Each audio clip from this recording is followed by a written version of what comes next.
এই মুহূর্তের সবথেকে বড় খবর, মুর্শিদাবাদ মামলায় এবার বড় নির্দেশ কলকাতা হাইকোর্টের প্রধান বিচারপতি সুজয় পালের ডিভিশন বেঞ্চের।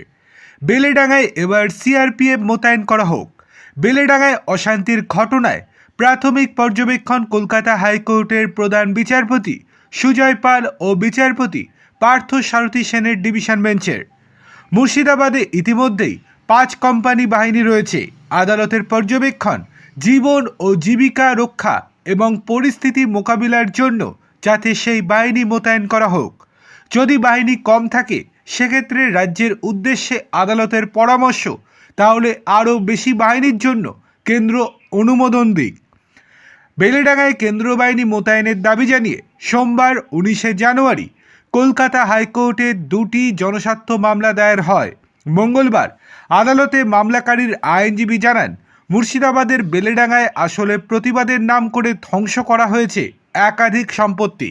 রেলের সম্পত্তি নষ্ট করা হয়েছে, সাংবাদিকদেরকে মারধর করা হয়েছে, জাতীয় সড়ক বন্ধ করে তাণ্ডব চলেছে।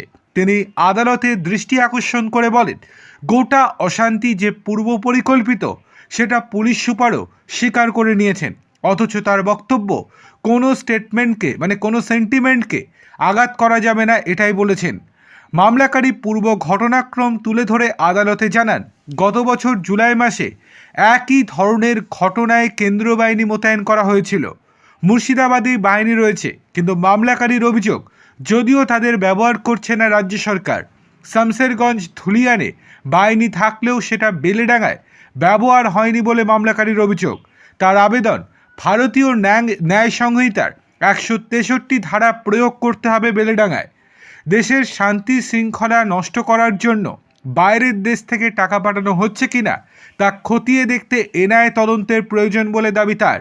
তখন রাজ্যের তরফে আইনজীবী শীর্ষণ্য বন্দ্যোপাধ্যায় বলেন, এর আগে মুর্শিদাবাদের ঘটনায় 500 জন গ্রেপ্তার হয়েছে, ঘর ছাড়াদের ঘরে ফেরানো হয়েছে। বিচারপতি তখন জানতে চান এখন কি অবস্থা হয়েছে।